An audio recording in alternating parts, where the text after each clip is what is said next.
Hello students, कैसे हैं आप सभी लोग। आई होप आप सब अच्छे होंगे। We have started with the chapter biotechnology, है ना, इन द प्रीवियस क्लास। और मैंने जो पार्ट 1 है बायोटेक्नोलॉजी का, प्रिंसिपल एंड प्रोसेस का, कुछ चीजें जो है मैंने आपको ऑलरेडी पढ़ाई थी। उससे रिलेटेड कुछ क्वेश्चंस भी मैंने आपको दिए थे। जो लोग मेरे चैनल पे नए हैं उन्हें मैं बता दूं, my name is Vaishnavi, okay, and I am a NEET educator, biology faculty who has 8+ experience, है ना, इन जस्ट कोचिंग इंस्टीट्यूट। उसके अलावा भी मेरे एक्सपीरियंसेस हैं, है ना, and I have produce top ranks all over India. And मेरा यहाँ पे जो मोटो है यूट्यूब पे वो है कि पूरा बायोलॉजी का सिलेबस अच्छे से कवर करना along with NCERT, okay, reading and everything. और उसके साथ मैं क्वेश्चंस भी करवाऊंगी, है ना। अब मैंने आपको कुछ क्वेश्चंस दिया था और बोला था कमेंट बॉक्स में उसका आंसर लिखिए। Now the question 1 was plasmids are found in. Plasmids क्या होते हैं, मैंने आपको बताया था, ये एक्स्ट्रा क्रोमोसोमल डीएनए होते हैं, है ना, जो कि सर्कुलर होते हैं, डबल स्ट्रैंडेड होते हैं। और ये प्लाज्मिड्स पाए जाते हैं बैक्टीरिया में और सम ईस्ट में। सो the answer will B prokaryotes, है ना। प्लाज्मिड्स कहाँ पाए जाएंगे, प्रोकैरियोट्स में पाए जाएंगे। नेक्स्ट क्वेश्चन था in recombinant DNA technology, RDT जिसको शॉर्ट फॉर्म में बोल रहे हैं, a plasmid vector is cleaved by, है ना। प्लाज्मिड वेक्टर को क्लीव करने के लिए या प्लाज्मिड को क्लीव करने के लिए हम क्या यूज कर रहे होते हैं, we are using the restriction endonuclease, है ना। और ये जो रिस्ट्रिक्शन एंडोन्यूक्लियेज है ये सिर्फ प्लाज्मिड वेक्टर को ही नहीं क्लीव करता है, बल्कि जो फॉरेन डीएनए है ना, उसको भी क्लीव करता है। यानी कि प्लाज्मिड वेक्टर को क्लीव करने के लिए वही एंजाइम चाहिए जो कि डोनर डीएनए को क्लीव कर रहा हो। तो the answer will be option number 3, है ना। आपको याद होगा कि मैंने आपको बताया था प्लाज्मिड वेक्टर और जो फॉरेन डीएनए है उन दोनों को हम लोग सेम रिस्ट्रिक्शन एंजाइम से कट करेंगे, ताकि हमें एक desirable, you can say, end मिल सके, एक जगह मिल सके, ताकि वो इजिली बाद में चलकर बाइंड कर सके डीएनए लाइगेज की मदद से। अंडरस्टूड और नॉट, तो बाइंडिंग के लिए डीएनए लाइगेज था। डीएनए लाइगेज को हम मॉलिक्यूलर ग्लू बोल रहे थे। और जो आपका रिस्ट्रिक्शन एंडोन्यूक्लियेज था उसको हम मॉलिक्यूलर सीजर या फिर केमिकल सीजर या केमिकल नाइफ या फिर मॉलिक्यूलर स्कैल्पल के नाम से जानते हैं। नेक्स्ट क्वेश्चन है, who is given the credit for constructing first recombinant DNA. बताओ, सबसे पहला रिकॉम्बिनेंट डीएनए 1972 में किसने बनाया था, Stanley Cohen and Herbert Boyer, yes और no. So the answer will be option number 3। तो बाकी जो चीजें हैं मैंने आपको एक इंट्रोडक्शन दे दिया था, basically construction of first recombinant DNA बात कर ली थी। जीन क्लोनिंग कैसे कर रहे हैं ये मैंने आपको बता दिया था। आज जो हमारा टॉपिक है वो है basically tools of recombinant DNA technology. कौन कौन सा जो है टूल्स उसका हम इस्तेमाल करने वाले हैं रिकॉम्बिनेंट डीएनए टेक्नोलॉजी में। सो उसके बारे में we are going to talk today. तो टूल्स किसका, tools of recombinant DNA technology. Recombinant DNA technology के आरडीटी जिसको हम शॉर्ट फॉर्म में बोल रहे हैं, उसके कौन कौन से टूल्स हैं, क्या हम लोग यूज कर रहे हैं, या इसी को हम और क्या नाम से जान सकते हैं, इसी को हम बोलते हैं जेनेटिक इंजीनियरिंग। यानी जेनेटिक इंजीनियरिंग के लिए या रिकॉम्बिनेंट डीएनए टेक्नोलॉजी के लिए what are the tools that we are actually going to use, है ना। क्या क्या चीजों की हमें जरूरत पड़ती है, क्या क्या टूल्स हमें लगते हैं रिकॉम्बिनेंट डीएनए टेक्नोलॉजी के लिए। अंडरस्टूड। अब ये अगर आप लोगों को मालूम है ना, टूल्स अगर आप लोगों को मालूम है तो मैंने आपको पहले ही बताया था जब हम लोगों ने पढ़ा था कि जो मतलब पीछे जो चीजें पढ़े हो उसके आधार पे आप खुद से बता सकते हो कि क्या क्या चीजों की जरूरत पड़ेगी। एक तो हमें जीन ऑफ इंटरेस्ट चाहिए, है ना, जिस जीन में हम इंटरेस्टेड हैं वो जीन ऑफ इंटरेस्ट चाहिए। वो जीन ऑफ इंटरेस्ट हमें किसी इकोलाई से मिल सकता है, किसी और बैक्टीरिया से मिल सकता है, किसी एनिमल से, किसी ईस्ट से, किसी भी चीज से जीन ऑफ इंटरेस्ट हमें मिल सकता है। अंडरस्टूड। जीन ऑफ इंटरेस्ट मतलब क्या होता है, डिजायरेबल जीन जिसके लिए हम इंटरेस्टेड हैं, जो कोई पर्टिकुलर प्रोटीन बनाने वाली हो, वैसे जीन को हम जीन ऑफ इंटरेस्ट के नाम से जानते हैं। उसके अलावा हमें एंजाइम्स चाहिए होते हैं, है ना, जैसे कि रिस्ट्रिक्शन एंजाइम्स चाहिए होगा। उसके अलावा डीएनए पॉलीमरेज नाम का एंजाइम चाहिए होगा, एल्केलाइन फॉस्फेटेज नाम का एंजाइम भी चाहिए होगा। है ना। तो ये सब जो एंजाइम्स हैं उसकी भी हमें रिक्वायरमेंट होगी ये करने के लिए, यस और नो। कौन कौन से एंजाइम्स की रिक्वायरमेंट होगी, जैसे रिस्ट्रिक्शन एंडोन्यूक्लियस की रिक्वायरमेंट हो सकती है, उसके बाद से क्या बोल सकते हैं, डीएनए लाइगेज की रिक्वायरमेंट हो सकती है ना, बिकॉज डीएनए लाइगेज जो है वो मॉलिक्यूलर ग्लू के जैसा काम कर रहा है। उसके बाद एल्केलाइन फॉस्फेटेज की भी रिक्वायरमेंट हो सकती है। एल्केलाइन फॉस्फेटेज का क्या काम होगा वो मैं भी आपको समझाऊंगी। तो ये सब जो है वो कुछ एंजाइम्स हैं जिसका बेसिकली क्या हो सकता है, काम हो सकता है ना। तो एंजाइम्स के भी रिक्वायरमेंट होगी। उसके अलावा जो है क्लोनिंग वेक्टर की रिक्वायरमेंट होगी। ऑब्वियसली जो वेक्टर है, जैसे कि प्लाज्मिड मैंने आपको प्रीवियस क्लास में ही पढ़ाया था। उसके अलावा प्लाज्मिड के अलावा भी बहुत सारे वेक्टर्स हो सकते हैं, जैसे कॉस्मिड हो सकता है, लैम्डा बैक्टीरियोफाज हो सकता है ना, फेजेमिड्स हो सकता है। ये सब क्या हो सकते हैं, आपके वेक्टर हो सकते हैं। देन हमें होस्ट चाहिए होता है, we require a competent host, है ना। क्यों, क्योंकि ट्रांसफॉर्मेशन जो है रिकॉम्बिनेंट डीएनए का वो हम होस्ट में ही करेंगे। और जनरली जो होस्ट यूज कर रहे होते हैं वो हम क्या यूज कर रहे होते हैं, बेसिकली बताइए, इकोलाई यूज कर रहे होते हैं, क्योंकि उसका लाइफ स्पैन बहुत छोटा है, 20 मिनट्स ही है, और वो उसको इजी टू यूज है, इजी टू कल्चर है। और नेचुरली जो इकोलाई है वो कोई भी एंटीबायोटिक रेजिस्टेंस नहीं रखती है, यस और नो। उसके बाद से अगर हम लोग बात करें, कुछ और भी टूल्स हम लोग इस्तेमाल कर सकते हैं, जैसे पीसीआर यूज कर सकते हैं, पॉलीमरेज चेन रिएक्शन का इस्तेमाल कर सकते हैं for the amplification of the gene of interest का कई कॉपीज बनाने के लिए हम पीसीआर इस्तेमाल कर सकते हैं। उसके बाद से सेपरेशन ऑफ द डीएनए के लिए हम लोग जेल इलेक्ट्रोफोरेसिस या यू कैन से एगरोज जेल इलेक्ट्रोफोरेसिस का इस्तेमाल कर सकते हैं। तो ये सब क्या है, these are actually the tools which actually we are going to use in the process of biotechnology, है ना। हम लोग सबको समझेंगे। और उसके पहले देखो, जो आपका एनसीईआरटी है ना वो सही तरीके से सही सीक्वेंस वाइज नहीं लिखा हुआ है, अंडरस्टूड और नॉट, सही तरीके से नहीं लिखा हुआ है, लेकिन आपको सही तरीका पता होना चाहिए। तो एक तरह से हम लोग पहले प्रोसेस देख लेते हैं कि recombinant DNA technology step by step कैसे होगा, है ना। ये आपको पता होना चाहिए, अदरवाइज बहुत हौच पौच है, आपको समझ नहीं आएगा।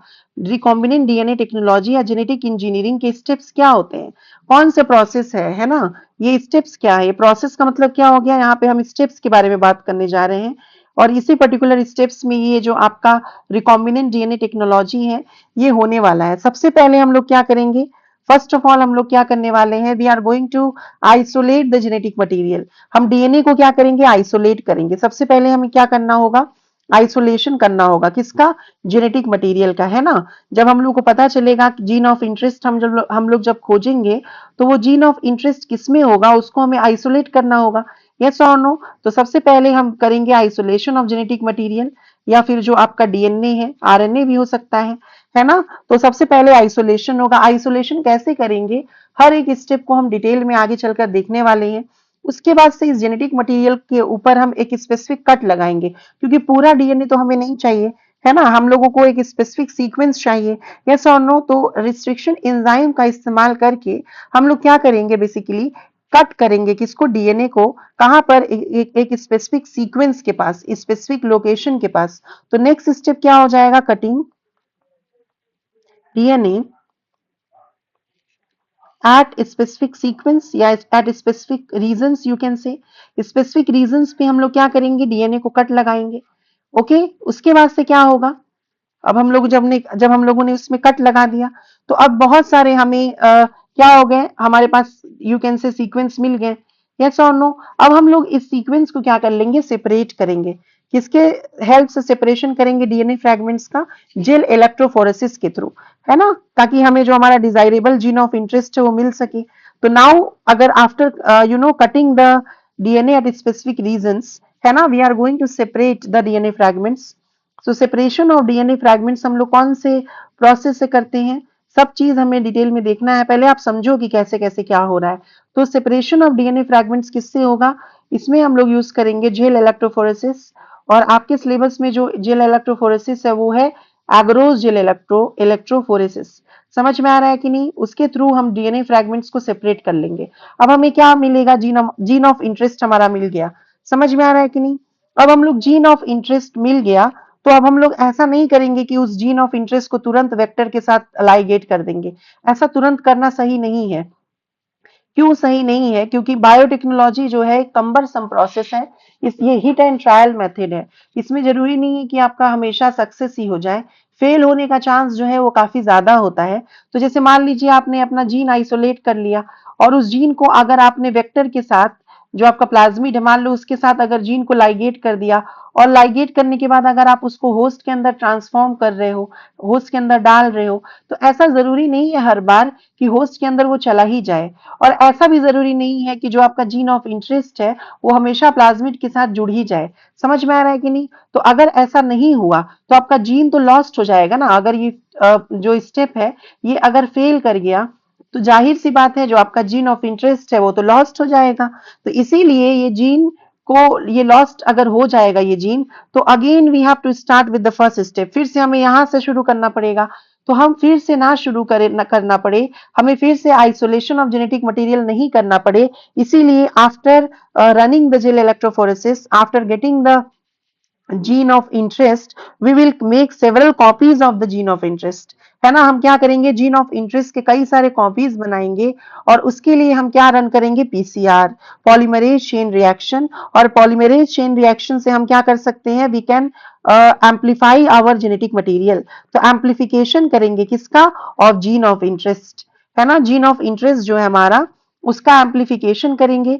और जीन ऑफ इंटरेस्ट को एम्पलीफाई करने के लिए हम लोग यूज करने वाले हैं technique polymerase chain reaction, PCR जिसको बोल रहे हैं। समझ में आ रहा है बच्चों? अब जो है हम लोग कई सारा जब कॉपीज बना लेंगे जीन का, तो हमें ये डर नहीं है उतना ज्यादा कि आगे चलकर फेल भी हो जाएगा। फेल भी हो जाएगा तो हमारे पास एम्पल अमाउंट ऑफ जीन्स है जिसके साथ हम लोग काम कर सकते हैं। तो अब हम लोग क्या करेंगे, अब हम लोग लाइगेशन करेंगे। अब हम लोग चिपकाएंगे किसको, हमारे जीन ऑफ इंटरेस्ट को। Ligation of gene of interest, GOI मतलब होगा बच्चों जीन ऑफ इंटरेस्ट। किसके साथ हम इसको लाइगेट करेंगे, जो हमारा वेक्टर डीएनए है ना, वेक्टर जो हमारा है जैसे प्लाज्मिड है, उसके साथ हम लोग क्या करेंगे, जीन ऑफ इंटरेस्ट को लाइगेट करेंगे। और जब ये लाइगेशन हो जाएगा, वेक्टर डीएनए और जीन ऑफ इंटरेस्ट जब आपस में दोनों लाइगेट हो जाएंगे, तो दोनों की लाइगेशन की वजह से जो प्रोडक्ट हमें मिलेगा उसी को तो हम कहते हैं ना रिकॉम्बिनेंट प्लाज्मिड या रिकॉम्बिनेंट डीएनए। ये बात मैंने प्रीवियस क्लास में बताया था, है ना। रिकॉम्बिनेंट डीएनए या रिकॉम्बिनेंट प्लाज्मिड उसी को कहते हैं। एक वेक्टर के पास ये एबिलिटी होती है कि वो सेल्फ रेप्लिकेट कर सके और अपने अंदर जो जीन है उसकी कॉपीज भी बना सके। यस और नो, ये सब बातें मैंने आपको कराई थी पिछले क्लास में। जो लोग मेरी क्लास में नए हैं वो एक बार प्लीज जाकर मेरा प्रीवियस क्लास देखिए। उसके बाद से जब हमने रिकॉम्बिनेंट डीएनए बना लिया, तो अब हम क्या करेंगे, इसका ट्रांसफॉर्मेशन करेंगे। ट्रांसफॉर्मेशन मतलब हम रिकॉम्बिनेंट डीएनए को ट्रांसफर करेंगे किसमें, होस्ट में। होस्ट कौन हो सकता है, कोई भी हो सकता है, प्रोकैरियोट, यूकैरियोट। लेकिन मोस्ट डिजायरेबल होस्ट हम क्या यूज कर रहे होते हैं, ई कोलाई। लेकिन जरूरी नहीं है कि हर किसी के लिए हम लोग ई कोलाई ही यूज करें। क्यों? क्योंकि आपका ई कोलाई जो है वो हो सकता है कोई कोई प्रोडक्ट्स नहीं बना पाए। समझ में आ रहा है? तो अगर ई कोलाई कोई पर्टिकुलर प्रोडक्ट नहीं बना पाता है तो हम लोग ई कोलाई के बजाय कोई और होस्ट का इस्तेमाल भी कर सकते हैं। तो ट्रांसफॉर्मेशन हम करेंगे इसमें होस्ट में। Let's say this host is E coli, Escherichia coli which is a gram negative, है ना, रॉड शेप्ड बैक्टीरिया। अब उसके बाद से क्या करेंगे, ट्रांसफॉर्मेशन जब हो गया होस्ट के अंदर, तो अब होस्ट सेल को खाना पीना देंगे, उसको कल्चर करेंगे, है ना, न्यूट्रिएंट मीडियम देंगे और लार्ज स्केल में क्या करेंगे हम लोग, जो प्रोडक्ट है उसका कमर्शियलाइजेशन करेंगे। बेसिकली प्रोडक्शन पहले करेंगे उसके बाद कमर्शियलाइजेशन। तो नेक्स्ट स्टेप क्या हो जाएगा, कल्चरिंग किसका, होस्ट सेल्स का। कल्चरिंग द होस्ट सेल्स, ठीक है बच्चों। कहाँ कल्चर करेंगे, इन न्यूट्रिएंट मीडियम। कल्चर करेंगे हम लोग होस्ट सेल को किसमें, इन न्यूट्रिएंट मीडियम। न्यूट्रिएंट मीडियम में हम लोग इसको कल्चर करेंगे, ठीक है, ऑन अ लार्जर स्केल। एक लार्जर स्केल पे न्यूट्रिएंट मीडियम में हम लोग अपने होस्ट को कल्चर करेंगे ताकि होस्ट के अंदर जो हमारा रिकॉम्बिनेंट डीएनए है उसकी कई सारी कॉपीज जो है वो क्रिएट हम कर सके। अंडरस्टूड और नॉट? और लास्ट में क्या होगा, जो जीन है होस्ट के अंदर, जो जीन्स है, जब वो अपने आप को एक्सप्रेस करेगा, है ना, जीन एक्सप्रेशन होगा। जीन एक्सप्रेशन मतलब होता है the information which is stored in a gene gets converted into a protein. हर जीन के अंदर एक प्रोटीन बनाने का इंफॉर्मेशन होता है। जीन्स कुछ भी बना सकता है, वैक्सीन बना सकता है, इंजाइम बना सकता है ना, देन एंटीबायोटिक बना सकता है, हार्मोन बना सकता है। तो जीन के पास जो भी आपका एक्सप्रेशन का जो भी उसके पास यू कैन से स्किल होगा, है ना, यानी कि जीन जिस भी चीज को कोड कर रहा होगा वो चीज क्या करेगा, लार्ज स्केल में बना देगा, उसको जीन एक्सप्रेशन बोलेंगे। और इस तरह के यू कैन से स्टेप को बोलते हैं अप स्ट्रीम प्रोसेसिंग। समझ में आया, अप स्ट्रीम प्रोसेसिंग बोलते हैं, या इसको बायोसिंथेटिक स्टेज भी बोलते हैं, क्योंकि इसमें सिंथेसिस हो रहा है किसका, किसी पर्टिकुलर प्रोडक्ट का जो जीन कोड कर रहा है। समझ में आ रहा है कि नहीं? इसी को बच्चों हम क्या बोल सकते हैं, we can call it biosynthetic stage. समझ में आया? तो अप स्ट्रीम प्रोसेसिंग होगा। उसके बाद से जब हमें प्रोडक्ट, यू कैन से हमारा जब प्रोडक्ट बन गया, तो हम लोग क्या करेंगे उस प्रोडक्ट को, जैसे वो प्रोडक्ट क्या हो सकता है, वैक्सीन हो सकता है, इंजाइम हो सकता है, हार्मोन हो सकता है ना, वो प्रोडक्ट जो है वो कुछ भी हो सकता है। तो जब वो प्रोडक्ट बन गया तो उसके बाद से हम लोग क्या करने वाले हैं, उस प्रोडक्ट को क्या करने वाले हैं बताइए, उस प्रोडक्ट को हम लोग बेसिकली यू कैन से एक्सट्रैक्ट करने वाले हैं, उसको हम बोलेंगे क्या, down stream processing. Down stream processing का क्या मतलब हुआ, डाउन स्ट्रीम प्रोसेसिंग का मतलब हुआ, क्या चीज हुआ, you can say extraction, then और क्या हो सकता है, प्यूरिफिकेशन,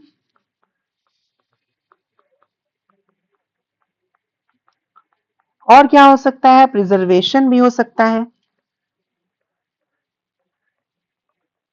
समझ में आ रहा है कि नहीं? Of biotechnological product. Please remember, expression जो है it does not comes under down stream processing. Expression कहां पे आया, एक्सप्रेशन कहां पे आया, आप देखो स्क्रीन पे देखो, एक्सप्रेशन, जीन एक्सप्रेशन जो है it comes under up stream processing. ये नीट में आया हुआ क्वेश्चन है। समझ में आ रहा है कि नहीं? डाउन स्ट्रीम प्रोसेसिंग में क्या क्या चीजें आएंगी, एक्सट्रैक्शन आएगा, प्यूरिफिकेशन आएगा और प्रिजर्वेशन आएगा। इज दिस क्लियर और नॉट क्लियर? तो ये एक्सट्रैक्शन, प्यूरिफिकेशन और प्रिजर्वेशन आएगा। और ये बायोटेक्नोलॉजिकल प्रोडक्ट्स कौन से हो सकते हैं, वो वैक्सीन हो सकता है, कोई एंटीबायोटिक हो सकता एंजाइम हो सकता है ना, कोई आपका हार्मोन हो सकता है, कोई पर्टिकुलर प्रोटीन हो सकता है, एटसेट्रा। तो कुछ भी जो है वो आपका एक तरह से यू कैन से बायोटेक्नोलॉजिकल प्रोडक्ट के जैसा इस्तेमाल किया जा सकता है। इज दिस क्लियर और नॉट क्लियर? ये बातें समझ में आ गई आपको? बोलिए, ये बातें समझ में आ गई? यस और नो, ये चीजें समझ में आ गई? यस, बताओ। अब हम लोग क्या पढ़ने वाले हैं बेसिकली, अब हम लोग पढ़ने वाले हैं आपका कि कैसे बेसिकली आपका यू कैन से आगे जो टूल्स है उसके बारे में हम लोग वन बाय वन पढ़ने वाले हैं, है ना। जो टूल्स हैं आगे वो उसके बारे में हम लोग वन बाय वन पढ़ने वाले हैं।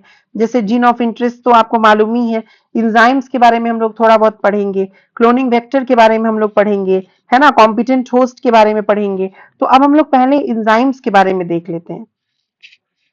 Let's talk about the enzymes. Enzymes कौन कौन सी हो जाएंगी, कौन कौन सी एंजाइम्स हम लोग यूज कर सकते हैं इसमें? तो एक आपका एंजाइम हो सकता है restriction endonuclease, restriction endonuclease use कर सकते हैं, ठीक है। उसके बाद से next we can use DNA polymerase. DNA polymerase क्या कर रहा है, यही तो एक्चुअली में कॉपी बना रहा होता है ना, पॉलीमराइजेशन कर रहा होता है। उसके बाद से we also use an enzyme जो नहीं मेंशन्ड बुक में, दैट इज अल्केलाइन फॉस्फेटेज।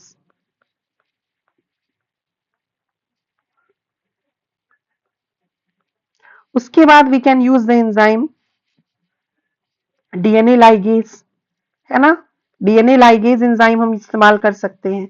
तो ये सब जो एंजाइम्स है वो हम लोग इस्तेमाल कर सकते हैं। समझ में आ रहा है कि नहीं? These are the enzymes that we can actually use. Is this clear और नॉट? रिवर्स ट्रांसक्रिप्टेज की भी कभी कभी इस्तेमाल कर सकते हैं हम लोग।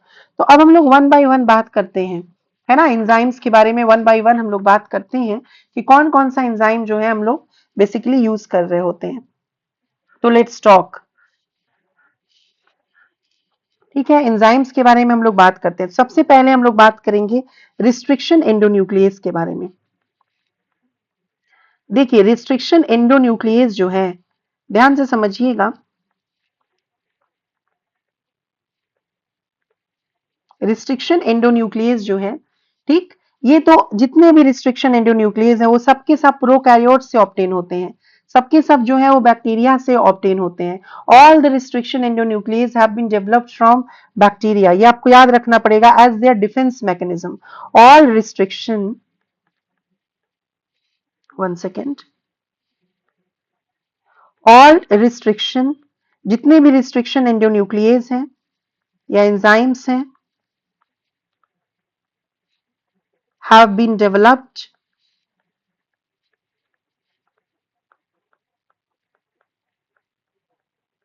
From bacteria. बैक्टीरिया क्या है? एक प्रोकैरियोट है। यस और नो? अगर बैक्टीरिया की जगह एग्जामिनर प्रोकैरियोट देगा तो भी आप सही बोलोगे। Is this clear? अब क्या हुआ था ना, एक्चुअली में रिस्ट्रिक्शन एंडोन्यूक्लियस के डिस्कवरी में 3 साइंटिस्ट का नाम आता है। वर्नर आर्बर का नाम आता है, उसके बाद से हैमिल्टन ओ स्मिथ का नाम आता है, ये मैंने पहले ही बताया था, है ना। और उसके अलावा नाम आता है इसमें डेनियल नाथन्स का। तो यहाँ पे 3 साइंटिस्ट का नाम आता है। आर्बर ने क्या किया था? रिस्ट्रिक्शन टाइप 1 की डिस्कवरी की थी, है ना। रिस्ट्रिक्शन एंजाइम टाइप 1 की डिस्कवरी किसने की थी? आर्बर ने। तो आर्बर ने क्या किया था? इन्होंने एक्चुअली रिस्ट्रिक्शन एंजाइम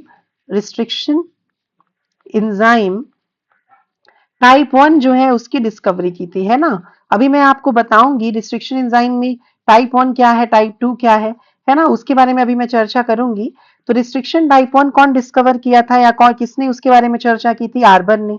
हैमिल्टन ओ स्मिथ ने आइसोलेट किया था एक्चुअली रिस्ट्रिक्शन एंजाइम टाइप 2। समझ में आया? हिंद 2 जिसको बोलते हैं हम लोग, Hind 2 are the first restriction endonuclease to be discovered. समझ में आया कि नहीं? ये आपको याद रखने की जरूरत है। और एप्लीकेशन कौन बताया था? रिस्ट्रिक्शन एंजाइम्स के एप्लीकेशन बताया था डैनियल नाथन्स ने।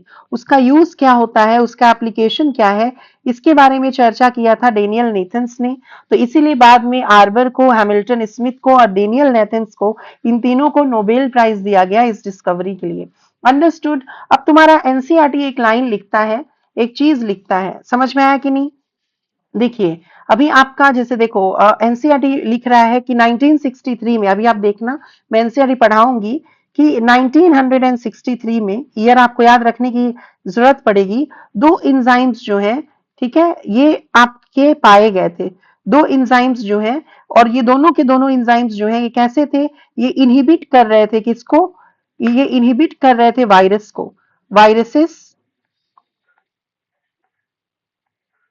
That infects bacteria. 2 इंजाइम्स जो हैं, ठीक है, ये कहाँ मिली थी एक्चुअली? 2 इंजाइम्स डिस्कवर हुई थी कहाँ पर? इन बैक्टीरिया। और ये 2 इंजाइम्स कौन सी थी? वो ऐसी इंजाइम्स थी जो कि एक्चुअली में इनहिबिट कर रही थी वायरसेस को दैट इन्फेक्ट्स बैक्टीरिया। कौन से वायरस होते हैं जो कि बैक्टीरिया को इन्फेक्ट करते हैं? बताइए, बैक्टीरिया हमारे लिए खतरनाक है, लेकिन बैक्टीरिया के लिए भी कौन खतरनाक है? उस वायरस को हम क्या बोलते हैं? बैक्टीरियोफाज। यस और नो? जो वायरस बैक्टीरिया को अफेक्ट करते हैं, बैक्टीरिया को किल करते हैं, उसको बैक्टीरियोफाज बोलते हैं। इसीलिए जो गंगा जल होता है उसमें क्या होता है? बैक्टीरियल इन्फेक्शन नहीं होता या बैक्टीरिया नहीं होता। क्यों? क्योंकि गंगा जल में बहुत ज्यादा बैक्टीरियोफाज होता है, जिसकी वजह से बैक्टीरिया जो है वो ग्रो नहीं कर पाता है। शुद्ध जो गंगा जल होता है उसमें बैक्टीरिया ग्रो नहीं कर पाता है। समझ में आ रहा है कि नहीं? तो ये 2 एंजाइम्स कौन सी थी? पहले उसका नाम मैं आपको समझा दूं। देखिए, एक एंजाइम था उसमें जो था restriction endonuclease, restriction endonuclease, which restriction endonuclease actually belongs to a large class of enzyme called nuclease, है ना। It belongs to a large class of enzyme. ये belong कर रहा है किससे? एक large class of enzyme से, जिसको हम क्या बोल रहे हैं? called nuclease. Is this clear? उससे ये बिलोंग कर रहा है। तो एक एंजाइम तो ये था, और ये जो रिस्ट्रिक्शन एंडोन्यूक्लियस इसका क्या काम कर रहा था?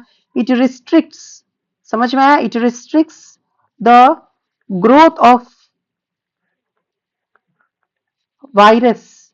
ये रिस्ट्रिक्ट कर रहा था ग्रोथ किसके? ग्रोथ को वायरस के, बाय कटिंग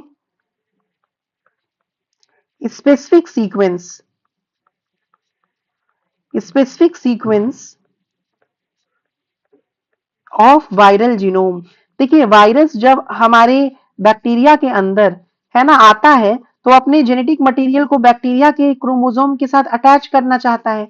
यस और नो, यू नो दिस, है ना। देखो अगर आपसे एक क्वेश्चन पूछा जाए कि what will happen if a piece of DNA is introduced into other cells DNA, ठीक, तो आपका क्या आंसर होगा? I repeat, what will happen if a piece of DNA is introduce into other cells DNA?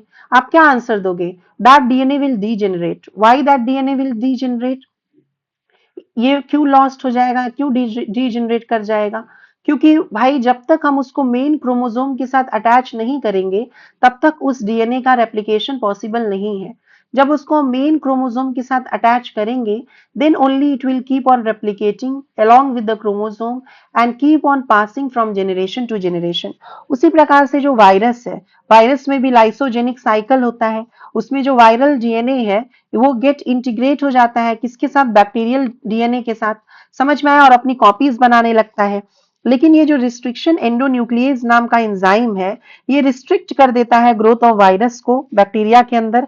कैसे? By cutting specific sequence of viral genome. और इसीलिए इसको क्या बोल रहे हैं हम लोग? Restriction endonuclease. Why it is known as restriction? It is called restriction endonuclease. Restriction word इसलिए आ रहा है because it is restricting the growth of virus by cutting specific sequence of viral genome. ऐसा नहीं है कि कहीं भी कट लगा दे। समझ में आ रहा है कि नहीं? जो स्पेसिफिक सीक्वेंस होगा वायरल जीनोम का सिर्फ उसी को ये कट लगाएगा, सबको ये कट नहीं लगाएगा। अब जैसे मान लो कि ये कोई बैक्टीरिया है, ध्यान से समझिएगा, ये क्या है? This is a bacteria. जैसे मान लीजिए this is the E coli, एक बैक्टीरिया है, जैसे मान लो ई कोलाई। अब इसका जो है ये मेन जीनोम है ना, ये क्या है? This is the main chromosome of the bacteria. ये इस बैक्टीरिया का क्या है? मेन क्रोमोसोम है। अब क्या हो रहा है? इस बैक्टीरिया को अफेक्ट कर रहा है। कौन अफेक्ट कर रहा है इस बैक्टीरिया को? Basically bacteriophage. ये क्या हो गया? What is this? This is the bacteriophage that is actually affecting the, ये क्या है? This is the bacteriophage. Bacteriophage क्या होता है? Virus which affects the bacteria और या विच किल्स द बैक्टीरिया। और ये अपने जेनेटिक मटेरियल को, ये क्या है? This is the viral genetic material. ये वायरस का जेनेटिक मटेरियल है, वो अपना जेनेटिक मटेरियल बैक्टीरिया के अंदर डाल दिया। अंडरस्टूड? और ये जो जेनेटिक मटेरियल है ये क्या होगा?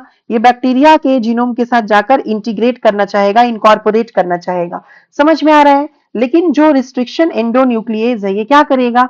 ये ऐसा करने नहीं देगा। ये क्या करेगा ना, ये वायरस के जेनेटिक मटेरियल के पास कहीं कहीं पे जो स्ट्रक्चर्स होगा, कहीं कहीं पे जो साइट्स होगा, किसी किसी स्पेसिफिक सीक्वेंस को रिकॉग्नाइज करेगा और उसको कट करते जाएगा। जिसकी वजह से क्या होगा? जैसे हम लोगों के पास, इंसान के पास ऐसा नहीं है ना कि हर बीमारी तुरंत हमें हो जाती है, नहीं। हमारा इम्यून सिस्टम उससे फाइट करता है ना। जब नहीं फाइट कर पाता है तब हमें बीमारी होती है। उसी प्रकार से बैक्टीरिया भी अपने आप को फाइट करता है, किससे? वायरस से। समझ में आया कि नहीं? वो फाइट करता है वायरस से। अगर नहीं फाइट कर पाएगा तभी वो मरेगा। तो बेसिकली क्या होता है कि बैक्टीरिया के पास डिफेंस मैकेनिज्म के लिए बैक्टीरिया रिस्ट्रिक्शन एंडोन्यूक्लियेज नाम के एंजाइम्स होंगे। समझ में आ रहा है? जैसे मान लीजिए ये आपका हो गया, this is the restriction endonuclease, RE। ये रिस्ट्रिक्शन एंडोन्यूक्लियस क्या करेगा? ये बैक्टीरिया के डीएनए को क्लीव करके कट कर देगा। ठीक है, लेकिन देखो बैक्टीरिया का, अरे बैक्टीरिया डीएनए बोल रही हूँ, सॉरी, वायरस के जेनेटिक मटेरियल के साथ जाकर चिपकेगा, इंटीग्रेट करेगा और उसको कट लगा देगा। समझ में आ रहा है? वहां पे कट लगा देगा, जिसकी वजह से वायरस जो है वो मर जाएगा और बैक्टीरिया बच जाएगा। यस और नो? लेकिन ये जो वायरस का डीएनए है या वायरस का जो जेनेटिक मटेरियल है वो बैक्टीरिया के मेन क्रोमोसोम के साथ भी जाकर अटैच हो सकता है। और ऐसा भी हो सकता है ना कि रिस्ट्रिक्शन एंडोन्यूक्लियेज जिस स्पेसिफिक सीक्वेंस को पहचान रहा है वो वायरस में भी हो और वो आपका बेसिकली बैक्टीरिया में भी वही सीक्वेंस हो। बैक्टीरिया और वायरस में सेम सीक्वेंस भी तो हो सकता है ना, जिसको एक्चुअली में कौन पहचान रहा हो? बताओ, रिस्ट्रिक्शन एंडोन्यूक्लियस पहचान रहा हो। आप समझ पा रहे हो कि नहीं? मैं बोलना चाह रही हूं कि ये जो रिस्ट्रिक्शन एंडोन्यूक्लियेज है ये किसी पर्टिकुलर सीक्वेंस को पहचान रहा है। समझ में आ रहा है? लेकिन जरूरी नहीं है कि वो पर्टिकुलर सीक्वेंस जो है वो सिर्फ वायरस के ही जीनोम में हो, वो बैक्टीरिया के जीनोम में भी तो हो सकता है। ऐसा और नो? तो अगर वो वायरस के जीनोम को कट करेगा तो बैक्टीरिया के जीनोम को भी कट कर सकता है ना, और बैक्टीरिया को भी मार सकता है। लेकिन ऐसा नहीं होता है। क्यों नहीं होता है? क्योंकि जो आपका ये है इकोलाई है उसमें एक और एंजाइम होता है ना, इसको हम क्या बोल रहे होते हैं, मिथाइलेज एंजाइम। ये मिथाइलेज एंजाइम क्या कर रहा होता है, ये मिथाइलेज एंजाइम जो है ये मिथाइल ग्रुप लगा देता है। ये मिथाइलेज एंजाइम क्या है, ये ऐड कर देता है क्या चीज, मिथाइल ग्रुप। किसके ऊपर मिथाइल ग्रुप लगा देता है, ऑन बैक्टीरियल क्रोमोसोम। बैक्टीरिया के क्रोमोसोम पर जो मिथाइलेज नाम का एंजाइम है वो मिथाइल ग्रुप लगा देगा, जिसके वजह से मिथाइल ग्रुप लगने से जो रिस्ट्रिक्शन एंजाइम है वो इसके ऊपर एक्ट नहीं कर पाएगा। समझ में आ रहा है कि नहीं, मिथाइलेज एंजाइम जो है वो सिर्फ और सिर्फ बैक्टीरिया के क्रोमोसोम पर ही मिथाइल ग्रुप लगा रहा है। तो वायरस का जो क्रोमोसोम है वो नॉन मिथाइलेटेड हो गया, उस पर मिथाइल ग्रुप का एडिशन नहीं है। बैक्टीरिया के पास ही मिथाइल ग्रुप का एडिशन है ना। और रिस्ट्रिक्शन एंडोन्यूक्लियस जो है वो इसके ऊपर, रिस्ट्रिक्शन एंडोन्यूक्लियस इसके ऊपर एक्ट नहीं कर सकेगा। तो इसीलिए बैक्टीरिया का जो क्रोमोसोम है वो प्रोटेक्ट हो जाएगा, वो बच जाएगा, लेकिन सिर्फ और सिर्फ जो वायरस का क्रोमोसोम है वही इफेक्ट होगा। समझ में आया कि नहीं ये बातें, इज दिस क्लियर और नॉट, ये चीजें समझ में आ रही हैं आपको, यस। तो हाउ एक्चुअली ये एंजाइम्स ये बोल सकते हैं डिस्कवर हुई, तो कौन कौन सी दो एंजाइम्स डिस्कवर हुई थी बताओ, एक आपका रिस्ट्रिक्शन एंडोन्यूक्लियस और दूसरा एंजाइम जो था वो कौन था, मिथाइलेज। दूसरा एंजाइम कौन सा था, यहीं पे लिख दे रही हूं, ये दूसरा एंजाइम था मिथाइलेज, जो मिथाइल ग्रुप ऐड कर रहा था किसके ऊपर, सिर्फ और सिर्फ बैक्टीरियल क्रोमोसोम के ऊपर। यस और नो, यस और नो। क्यों मिथाइलेज की जरूरत थी, क्योंकि similar sequence or same sequence might be present on the bacterial DNA as well. So whenever the same sequence is present within the bacterial chromosome, in that sequence it will add methyl group, है ना। तो अपनी sequence को modify और protect करने के लिए वो मिथाइल ग्रुप लगाता है बैक्टीरिया, ताकि सिर्फ बैक्टीरिया, ताकि सिर्फ जो वायरस है उसी का क्रोमोसोम कट हो और अपना क्रोमोसोम वो कट नहीं करे। समझ में आया कि नहीं, इज दिस क्लियर। इस फेनोमेना को रिस्ट्रिक्शन मॉडिफिकेशन सिस्टम बोलते हैं। ठीक है, समझ में आया कि नहीं आया। अब देखिए, अब एक और चीज आपको याद रखना होगा कि ये जो रिस्ट्रिक्शन एंजाइम्स हैं, देखो रिस्ट्रिक्शन एंजाइम्स,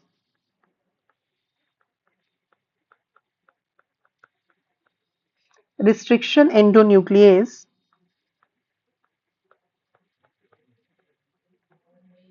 ठीक है, ठीक, दे एक्ट्स ऑन पैलिंड्रोमिक सीक्वेंस।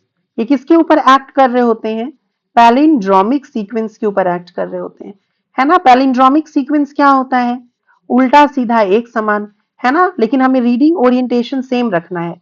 यानी अगर किसी चीज को हम 5 प्राइम टू 3 प्राइम पढ़ रहे हैं तो दूसरे को भी हमें 5 प्राइम टू 3 प्राइम ही पढ़ना है ना। ऐसा नहीं है कि हम एक चीज को पढ़ेंगे, यू कैन से 5 प्राइम टू 3 प्राइम और दूसरे को 3 प्राइम टू 5 प्राइम, नहीं। पैलिंड्रोमिक सीक्वेंस का मतलब होता है कि इट रीड्स द सेम, है ना, सेम सीक्वेंस। इट क्या इसका मतलब हुआ, reads the same, it reads the same कब, when reading orientation is kept the same, when reading orientation, जब रीडिंग का ओरिएंटेशन यानी 5 प्राइम टू 3 प्राइम अगर एक तरफ पढ़ रहे हैं तो दूसरा भी वही ओरिएंटेशन रखना पड़ेगा, is kept the same, is kept the same। देखिए जैसे अगर इंग्लिश में हम लोग कोई वर्ड लें, है ना, एग्जाम्पल लें, जैसे देखो मलयालम, या फिर we can take another example that is madam. ये क्या है basically, these are palindromic sequence. देखिए यहाँ पे बेसिकली है ना, MALAYALAM, और इधर से पढ़ो आप MALAYALAM, मैडम में भी MADAM, इधर से भी आप पढ़ो MADAM। तो ये क्या हो गया, this is what, this is known as palindromic sequence. समझ में आया कि नहीं। तो ये जो रिस्ट्रिक्शन एंडोन्यूक्लियस है, it actually acts on the palindromic sequence, ये पैलिंड्रोमिक सीक्वेंस पे ही एक्ट करेगा। पैलिंड्रोमिक सीक्वेंस वो होते हैं जो कि सेम रीड करते हैं कब, when the reading orientation is kept the same. Understood और नॉट, अगर हम रीडिंग ओरिएंटेशन को सेम रखेंगे तो पैलिंड्रोमिक सीक्वेंस जो है वो सेम रीड करेगा। I hope I am clear till now, is this clear और नॉट, समझ में आया कि नहीं ये बातें, बताइए मुझे। आप लोग कोई चैट बॉक्स में आप रिस्पॉन्स नहीं करते हो, how will I get to know. समझ में आया पैलिंड्रोमिक सीक्वेंस? और भी आपको मैं बताऊंगी आगे चल के कि क्या पैलिंड्रोमिक सीक्वेंस है। अभी मैंने आपको जस्ट बताया थोड़ा थोड़ा चीज। अब देखो restriction enzymes they belong to a large class of enzyme, जिसको न्यूक्लियेज बोलते हैं, जो कि मैंने आपको अभी थोड़ा देर पहले ही बता दिया। अब ये जो रिस्ट्रिक्शन एंजाइम्स है बच्चों, ये दो प्रकार के होते हैं ना। रिस्ट्रिक्शन एंजाइम्स जो है ये दो प्रकार के होते हैं। कौन कौन से दो प्रकार हो सकते हैं? एक हो सकता है आपका restriction exonuclease, one can be restriction exonuclease. Exo word का मतलब ही होगा एंड, है ना। Why it is called restriction? Because ये क्या कर रहा है, रिस्ट्रिक्शन क्यों नाम दिए गए हैं? Because it restricts the growth of virus inside the bacteria and cuts at specific sequence. समझ में आ रहा है, इसलिए नाम रखा गया रिस्ट्रिक्शन। और दूसरा हो सकता है आपका रिस्ट्रिक्शन एंडोन्यूक्लियस। समझ में आ रहा है कि नहीं?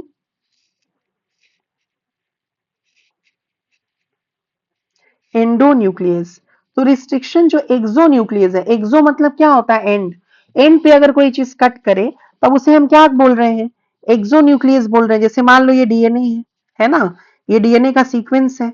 यस। और इसको हम लोग अगर एंड से कट कर करके हटा रहे हैं, अगर इसको एंड के पास से कट कट कर करके हटा रहे हैं, है ना, तो इसको हम क्या बोलेंगे? रिस्ट्रिक्शन एक्सोन्यूक्लियस बोलेंगे, कट्स एट एंड्स। समझ में आ रहा है कि नहीं?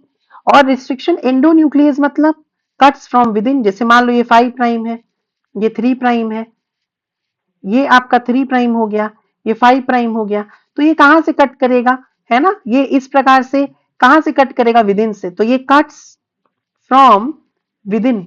यस और नो? अगर बीच बीच में से कट किया तब उसे हम क्या बोल रहे हैं? रिस्ट्रिक्शन एंडोन्यूक्लियस बोल रहे हैं। यस और no? Tell me. Restriction exonuclease और रिस्ट्रिक्शन एंडोन्यूक्लियस, दो प्रकार के रिस्ट्रिक्शन एंजाइम्स हो गए, है ना। अब यहाँ पे रिस्ट्रिक्शन एंडोन्यूक्लियस हम लोग यूज कर रहे हैं बायोटेक्नोलॉजी में, और इसी के बारे में हम और डिटेल पढ़ेंगे। देखिए रिस्ट्रिक्शन एंडोन्यूक्लियस बेसिकली चार प्रकार का हो सकता है, type 1, type 2, type 3, type 4। But सारे टाइप्स आपको नहीं पढ़ने हैं, एटलीस्ट 1 और 2 हमें पढ़ना चाहिए। इसीलिए मैं आपको इसके दोनों दो टाइप समझा रही हूँ रिस्ट्रिक्शन एंडोन्यूक्लियस के, और कौन सा हम लोग बायोटेक्नोलॉजी में इस्तेमाल कर रहे हैं वो भी मैं आपको बताऊंगी। तो एक होता है आपका रिस्ट्रिक्शन एंडोन्यूक्लियस टाइप 1 और दूसरा होता है टाइप 2। समझ में आ रहा है? अच्छा, ये कौन सा यू कैन से बॉन्ड को कट कर रहा है? फॉस्फो ईस्टर बॉन्ड या फॉस्फोडाइस्टर बॉन्ड को क्लीव कर रहा है। ये भी आपसे क्वेश्चन आ सकता है, किसको क्लीव कर रहा है? Phospho ester bond. समझ में आ रहा है कि नहीं? यस और नो? इस तरह के आपसे क्वेश्चन पूछे जा सकते हैं।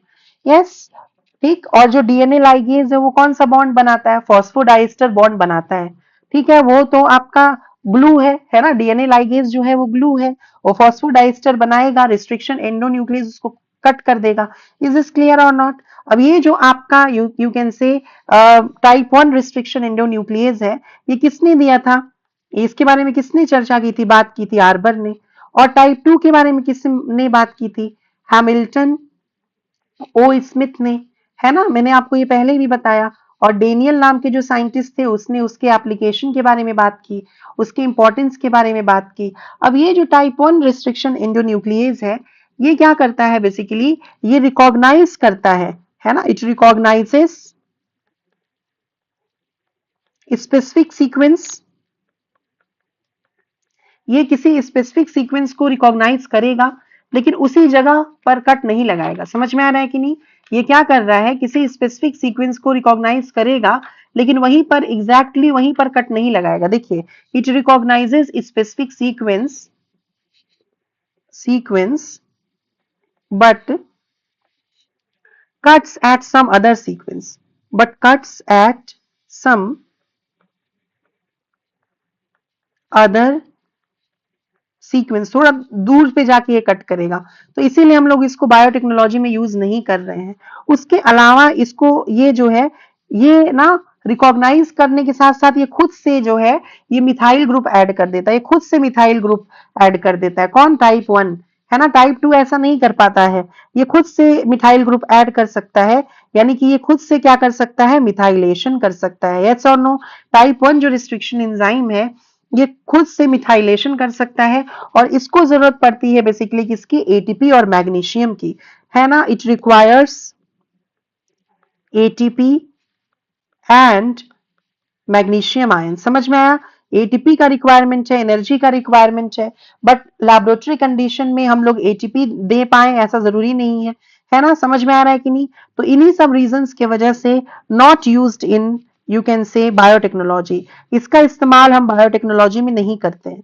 समझ में आया? टाइप 1 जो रिस्ट्रिक्शन एंडोन्यूक्लियेज है उसका हम इस्तेमाल बायोटेक्नोलॉजी में नहीं करते हैं, क्योंकि एक तो इसको एटीपी की रिक्वायरमेंट है और उसके बाद ये कट करता है अदर सीक्वेंस को जहां रिकॉग्नाइज कर रहा है वहां कट नहीं कर रहा है। समझ में आया कि नहीं?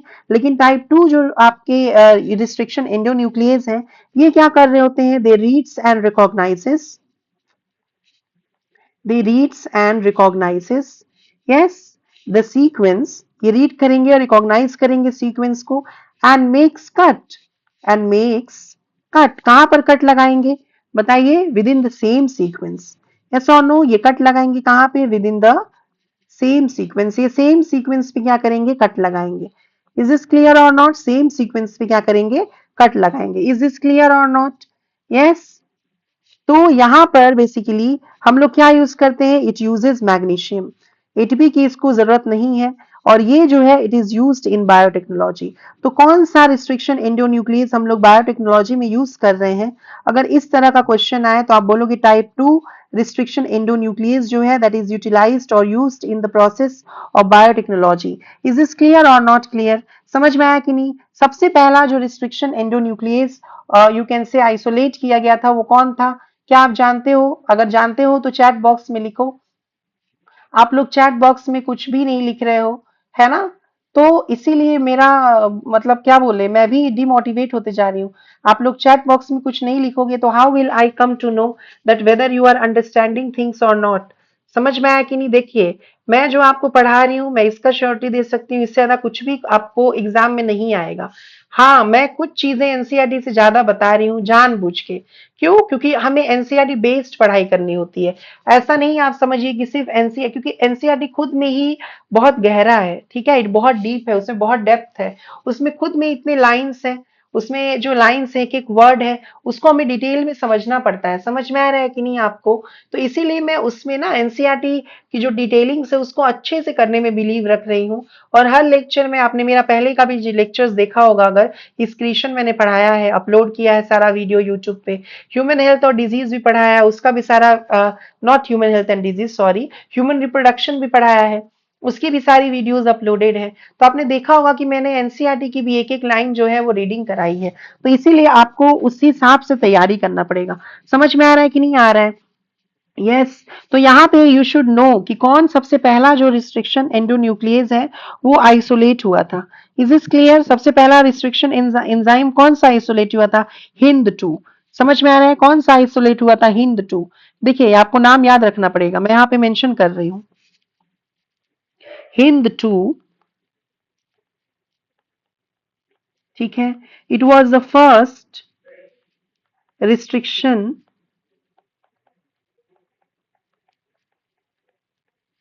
endonuclease टू बी डिस्कवर्ड, है ना? डिस्कवर हुआ था ये, and was isolated in around 1968। 1968 के अराउंड इसको आइसोलेट किया गया था, है ना? 1963 में डिस्कवर हुआ था बहुत सारे एंजाइम्स, ठीक है, लेकिन आइसोलेट इसको कब किया गया था? 1963 में। देखिए, बेसिकली हिंद 1 क्यों नहीं लिख रहे हैं हम, हिंद 2 क्यों लिख रहे हैं? हिंद 2 जो है वो सबसे पहली बार डिस्कवर किया गया था, है ना? और आइसोलेशन इसका 5 साल के बाद किया गया था। यस और नो? ये आपको याद रखना पड़ेगा। जब इसका आइसोलेशन किया गया उसके पहले हिंद 1 जो है वो आइसोलेट हुआ था, लेकिन अगर डिस्कवरी से रिलेट करके हम लोग बात करें तो it was the first restriction endonuclease to be discovered. और आइसोलेट कब हुआ था? अराउंड 1968 में, ठीक है। और डिस्कवरी इसकी कब हुई थी? 1963 के अराउंड। समझ में आ रहा है कि नहीं? ये आइसोलेटेड के लिए हम मैंने लिखा है आपको। Is this clear? This line is clear और नॉट? एनसीईआरटी जो है वो प्रॉपर तरीके से चीजें नहीं लिख रही है बहुत, है ना? तो आपको याद रखना होगा द फर्स्ट रिस्ट्रिक्शन एंडोन्यूक्लियस कौन है? तो हिंद 2 है, इस पे क्वेश्चन आएगा, ठीक है। और ये जो है, ये हिंद 2 जो है ये किसको रिकॉग्नाइज कर रहा है? ये रिकॉग्नाइज कर रहा है, recognises 6 base, 1 second, 6 base pairs sequence. ये किसको रिकॉग्नाइज कर रहा है? 6 बेस पेयर्स सीक्वेंस को ये बेसिकली रिकॉग्नाइज कर रहा है। समझ में आ रहा है कि नहीं? इसको याद भी रखना पड़ेगा, इसका सीक्वेंस क्या है। देखिए अभी मैंने आपको जस्ट बताया कि पैलिंड्रोमिक सीक्वेंसेस होते हैं, है ना, पैलिंड्रोमिक सीक्वेंसेस होते हैं। और पैलिंड्रोमिक सीक्वेंसेस जो है वो आपके क्या होते हैं, जो सेम रीड करते हैं। कब? अगर हम रीडिंग ओरिएंटेशन सेम रखें तब, है ना। तो हिंट टू जो है वो 6 बेस पेयर सीक्वेंस को रिकॉग्नाइज कर रहा है। वो बेस पेयर क्या हो सकते हैं? जैसे मान लीजिए यहाँ पे 5 प्राइम लिखेंगे, जी टी, जी टी के बाद एक पायरिमिडीन हो सकता है, कोई भी पायरिमिडीन हो सकता है ना, पायरिमिडीन। जैसे कि आपका पायरिमिडीन में क्या हो सकता है? साइटोसिन हो सकता है, या फिर थाइमीन हो सकता है। यूरासिल तो हो नहीं सकता, डीएनए की बात हो रही है तो। यस और नो। उसके बाद से क्या आ रहा है आपका? प्यूरिन। प्यूरिन में भी कोई हो सकता है, जैसे ए और जी हो सकता है ना। उसके बाद से फिर आ जाता है ए सी। यस, और उसके बाद से 3 प्राइम। फिर उसी प्रकार से 3 प्राइम में इधर क्या हो जाएगा बताओ? उसका उल्टा हो जाएगा ना, पहले क्या हो जाएगा आपका? सी ए आ जाएगा। वहां अगर ए सी है लास्ट में, देखिए यहाँ पे अगर ए सी है तो इसका कॉम्प्लीमेंट्री क्या होगा? सी किसके साथ बॉन्ड बनाता है? ए के साथ। अरे सॉरी, सी किसके साथ बॉन्ड बना रहा होता है? जी के साथ, है ना। लेकिन यहाँ पे बॉन्ड बनाने वाला तो हम लोग बात नहीं कर रहे हैं, यहाँ पे हम पैलिंड्रोमिक सीक्वेंस पढ़ रहे हैं। तो अगर ये साइड में हम लोगों ने पढ़ा तो पहले जीटी आया और लास्ट में आपका एसी आया, है ना। तो यहाँ पे बेसिकली इधर इधर से हम लोग यहाँ पे देखो, ये यहाँ से 5 प्राइम से शुरू करते हैं। चलो यहाँ से 5 प्राइम से शुरू करते हैं। तो 5 प्राइम से अगर हम यहाँ से शुरू करेंगे तो क्या आएगा? अगर इधर जीटी आया है तो जाहिर सी बात है इधर भी जीटी आना चाहिए, है ना। तो यहाँ पे क्या लिखेंगे हम? जीटी। सी के साथ कौन पेयर कर रहा है? जी। और ए के साथ कौन? टी। और उसके बाद से देखो यहाँ पे जीटी के बाद क्या आया था? पाइरिमिडीन, सी और टी। अब यहाँ भी सेम चीज आ जाएगा ना। यस और नो। यहाँ पे क्या आ जाएगा आपका? बताइए मुझे। यहाँ पाइरिमिडीन आ जाएगा, पाइरिमिडीन, टी और सी। उसके बाद से क्या आ जाएगा? ऑब्वियसली उसके बाद से आ जाएगा प्यूरिन, ए और जी। और उसके बाद से क्या आ जाएगा बताइए? सी ए। यस और नो। तो अब यहाँ पे देखो, अगर हम लोग इसको या फिर हम लोग एक शॉर्टकट में समझने की कोशिश करते हैं। देखो यहाँ पे 5 प्राइम, जी टी तो सेम है। 3 प्राइम में इधर की तरफ ए और सी है ना। जो चीज सेम है पहले वो लिख देते हैं। सी ए इधर है और इधर क्या है आपका? टी और जी है ना, 5 प्राइम में। अब यहाँ पे हम कोई पाइरिमिडीन लेते हैं सी और टी में से। तो चलो हम लोग चुन लेते हैं यहाँ पे सी एज अ पाइरिमिडीन, और यहाँ प्यूरिन में हम लोग चुन लेते हैं जी। समझ में आ रहा है? तो यहाँ पे right it down, let's write it down. तो चलिए यहाँ पे ले लेंगे हम लोग सी, और यहाँ पे ले लेंगे जी, और यहाँ पे भी हम लोग ले लेंगे क्या चीज? अगर यहाँ सी लिए हैं तो क्या लेना पड़ेगा यहाँ पे बताओ? जी लेना पड़ेगा। और यहाँ जी लिया है तो क्या लेना पड़ेगा? सी लेना पड़ेगा। यस और नो। समझ में आ रहा है कि नहीं आ रहा है? तो ये जो है ये हिंद टू का सीक्वेंस है। और हिंद टू कहाँ पे कट करेगा? हिंद टू ऐसे बीच में कट करेगा। देखिए सी और जी के बीच में जो हिंद टू है वो कट करेगा। यस और नो। हिंद टू जो है वो यहाँ पे कट कर रहा है। तो हिंद टू जो है it is recognising a sequence. और ये जो सीक्वेंस है ये पैलिंड्रोमिक सीक्वेंस है। इसको आप रिकॉग्निशन साइट भी बोल सकते हो, इसको आप रिकॉग्निशन साइट भी बोल सकते हो, या आप इसको रिस्ट्रिक्शन साइट भी बोल सकते हो। रिकॉग्निशन साइट या रिस्ट्रिक्शन साइट्स जो है दे आर द साइट्स, है ना, which is actually recognised by the restriction enzymes. Understood और नॉट? तो यहाँ पे आपने क्लियरली देखा कि जो हिंद टू है ये 6 बेस पेयर सीक्वेंस को रिकॉग्नाइज कर रहा है, जैसे मैंने आपको एग्जांपल में बताया। और ये जो इससे जो कट बनेगा, है ना, यहाँ पे कट कैसा बनेगा? देखिए यहाँ कैसा कट बनेगा? यहाँ पे जी टी सी एक तरफ हो गया और जी ए सी एक तरफ हो गया, जिस तरह से उसने कट किया, है ना। और यहाँ पे 5 प्राइम में क्या हो जाएगा? यहाँ पे देखिए 3 प्राइम में सी ए जी हो गया, और यहाँ क्या होगा? सी टी जी हो जाएगा। यस और नो? क्या ये पैलिंड्रोमिक सीक्वेंस है? अगर आपको कोई एग्जामिनर पैलिंड्रोमिक सीक्वेंस दे रहा है तो क्या आप उसको पहचान पाओगे? हाँ, आप उसको पहचान सकते हो। कैसे? देखो यहाँ पे रीडिंग ओरिएंटेशन सेम रखना, 5 प्राइम टू 3 प्राइम पढ़ो। देखो यहाँ पे जी टी सी GAC है। अब यहाँ पे 5 प्राइम टू 3 प्राइम पढ़ो, GTC GAC है ना? तो इसी को हम बोलेंगे पैलिंड्रोमिक सीक्वेंस। इसी प्रकार के सीक्वेंस को हम क्या बोलेंगे? Palindromic sequence. और ये 20 से कट करके इस प्रकार का एंड दे रहा है, it is giving like this and. इस प्रकार का एंड जो है इसको हम बोलते हैं स्ट्रेट एंड, या इसी को आप बोल सकते हो ब्लंट, या इसी को आप बोल सकते हो फ्लश एंड्स। समझ में आ रहा है कि नहीं? इस तरह का जो एंड है इसको हम लोग स्ट्रेट एंड बोल सकते हैं, ब्लंट एंड बोल सकते हैं, या फ्लश एंड बोल सकते हैं। समझ में आ रहा है कि नहीं आ रहा है? यस और नो? उसी प्रकार से एक और एंजाइम है जिसपे नीट 2020 में क्वेश्चन पूछा गया था, दैट इज इको R1, है ना? इको R1 पे भी क्वेश्चन पूछा गया था कि इको R1 का कौन सा सीक्वेंस है ये बताइए, है ना? इको R1 जो है वो किसको एक्चुअली रिकॉग्नाइज करता है, वो सीक्वेंस आपको बताने के लिए क्वेश्चन आया था। तो उसके बारे में भी वी शुड नो कि इको R1 जो है वो कौन से सीक्वेंस को रिकॉग्नाइज कर रहा है। ठीक, तो उस देखिए पैलिंड्रोमिक सीक्वेंस आपको समझ में आया कि नहीं? कहाँ गया पैलिंड्रोमिक सीक्वेंस? कहाँ लिखा था मैंने? हाँ, ये रहा पैलिंड्रोमिक सीक्वेंस। समझ में आया? पैलिंड्रोमिक सीक्वेंस जो है वो 4 to 8 बेस पेयर्स हो सकता है। समझ में आ रहा है कि नहीं? और वो क्या होगा? सेम रीड करेगा when the reading orientation is kept the same. I hope आप धीरे धीरे चीजें समझ रहे हो, बिल्ड कर रहे हो, है ना? अब नेक्स्ट एग्जांपल हम लोग ले सकते हैं दूसरे रिस्ट्रिक्शन एंजाइम का, दैट इज इको R1, है ना? इसका जो यू कैन से एग्जाम में नीट में 2020 के अराउंड क्वेश्चन भी आया हुआ है।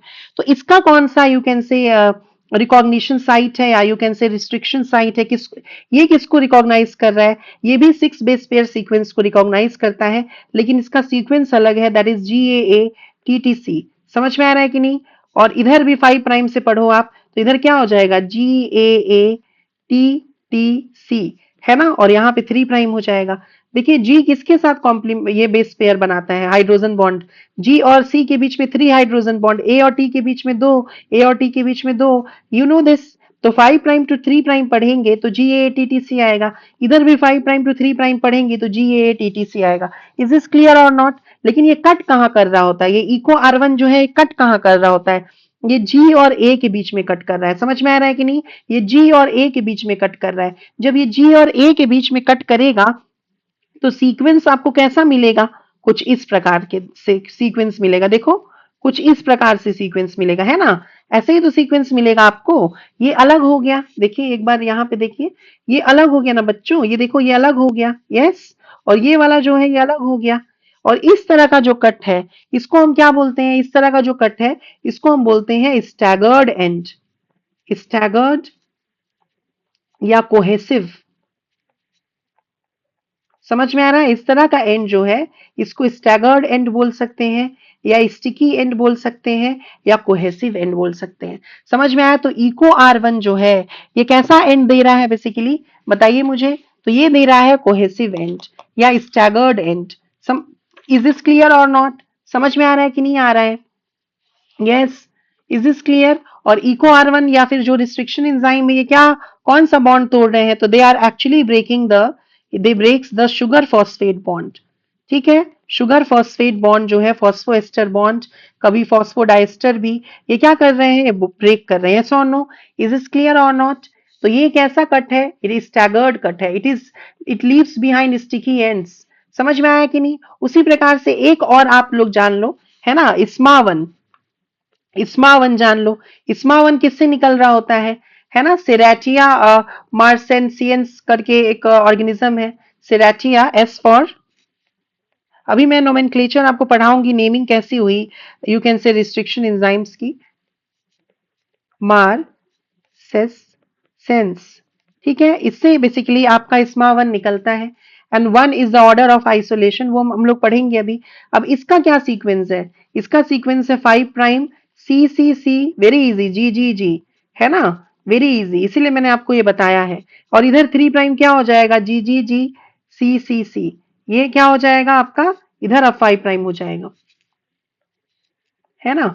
और ये कहाँ पे कट कर रहा है? ये कहाँ कट कर रहा है? ये यहाँ कट कर रहा है, ये यहाँ पे बीच में कट कर रहा है। तो ये कैसा कट दे रहा है बताओ? इस तरह के कट को क्या बोलते हैं? इसको बोलते हैं ब्लंट एंड, या यू कैन से इसको क्या बोल सकते हैं हम? Flush and.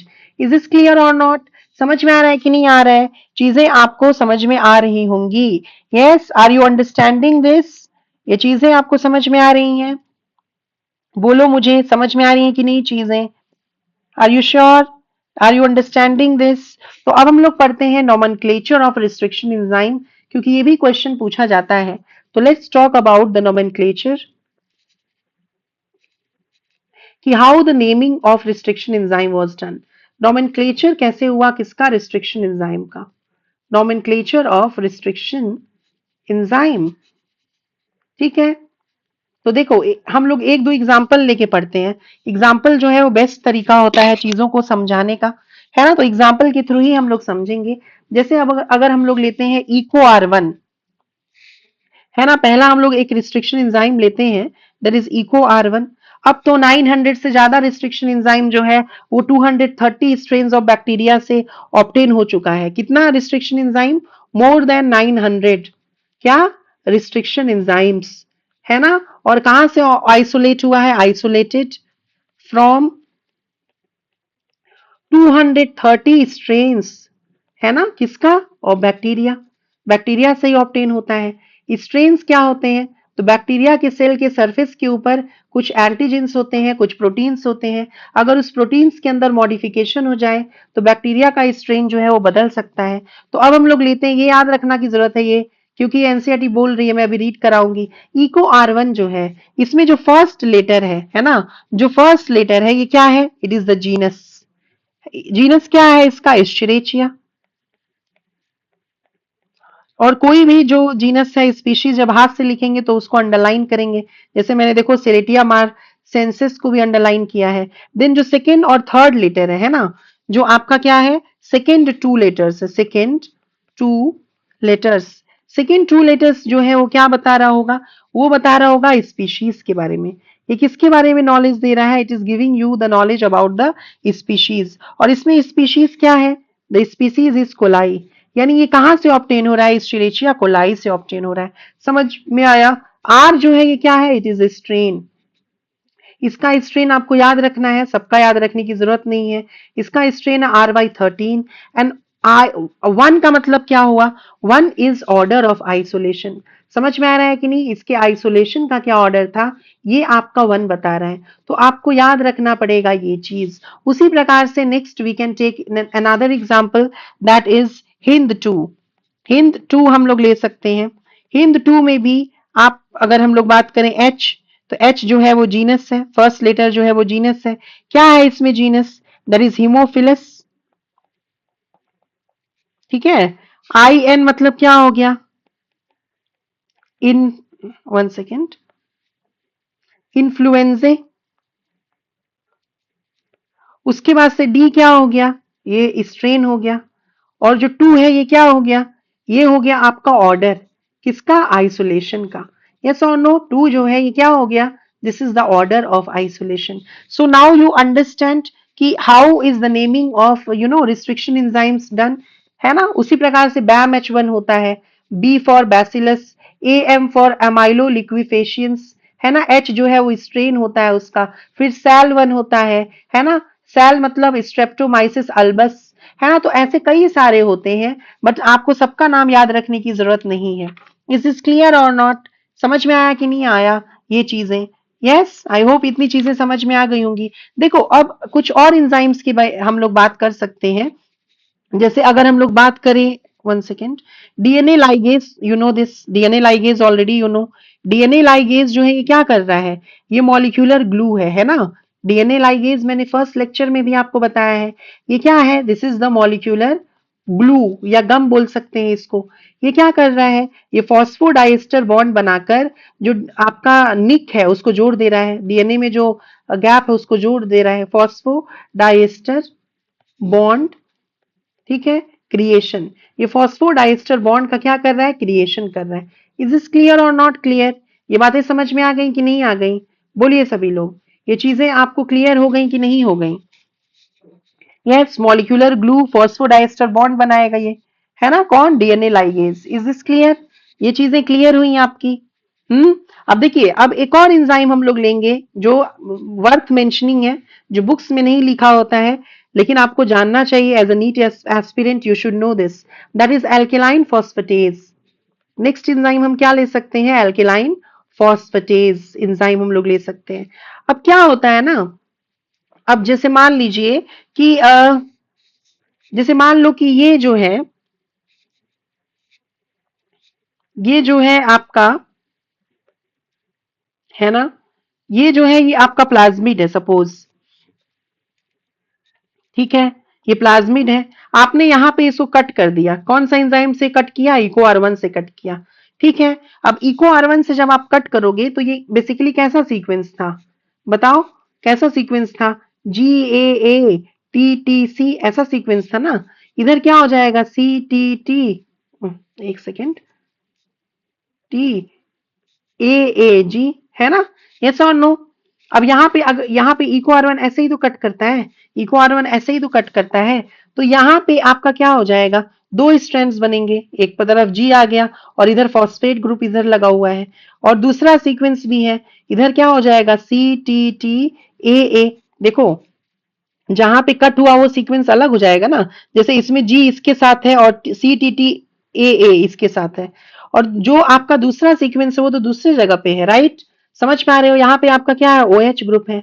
उसके बाद से दूसरे में क्या है, ये वाला जो सीक्वेंस है ये दूसरे में इधर की तरफ आ गया, है ना, यानी कि इधर आ गया आपका, वहां नहीं, रुको एक सेकेंड, यहाँ देखिए, यहाँ क्या आ गया आपका, AATTC, और इधर क्या हो गया, OH हो गया, है ना, और इधर क्या आ गया, जी हो गया, और इधर कौन सा ग्रुप हो गया, फॉस्फेट। इतना तो आपको आता होगा ना। अब यहाँ पे क्या हो सकता है बेसिकली, कि अगर आप इसको ऐसे ही कट कर दिए इको आर1 से, तो ये फॉस्फेट और जो हाइड्रोक्सिल ग्रुप है, यस और नो, ये सेल्फ लाइगेट कर सकता है फिर से, यस और नो, आप समझ पा रहे हो कि नहीं, ये जो चीजें हैं दे कैन अगेन कंबाइन, है ना, तो इसकी कैसे बॉन्ड बना के भाई फिर से वो लोग फॉस्फोडाइस्टर बॉन्ड बना के कंबाइन कर सकते हैं, तो उसको कट करने का कोई फायदा नहीं होगा। आर यू अंडरस्टैंडिंग और नॉट, क्या बोल रही हूं मैं, कि इको आर1 से जब आपने इसको कट किया तो ये फिर से ना खुद से कंबाइन कर सकते हैं फॉस्फोडाइस्टर बना बॉन्ड बना के, यस और नो। तो to prevent any unwanted self ligation of the vector DNA and the foreign DNA, we are using alkaline phosphatase। ये alkaline phosphatase क्या करेगा, ये alkaline phosphatase जो है ये फॉस्फेट का रिमूवल कर देगा, समझ में आया, ये क्या करेगा, फॉस्फेट का रिमूवल कर देगा, फॉस्फेट इज रिमूव्ड, फॉस्फेट जो है ये रिमूव हो गया, कहां से, फ्रॉम 5' एंड, फ्रॉम 5' एंड। क्यों रिमूव किया, टू प्रिवेंट सेल्फ लाइगेशन, ताकि सेल्फ लाइगेशन ना हो सके, समझ में आ रहा है कि नहीं, सेल्फ लाइगेशन को प्रिवेंट करने के लिए we are using the enzyme alkaline phosphatase. Is this clear और नॉट। और सोर्स क्या है, what is the source, source क्या है, किसका, एल्केलाइन फॉस्फेटेज का सोर्स क्या है, तो सोर्स हो सकता है एक तो bap, what is bap, bacteria, bacteria से मिल सकता है, जिसको हम लोग बोलेंगे बैक्टीरियल एल्केलाइन फॉस्फेटेज।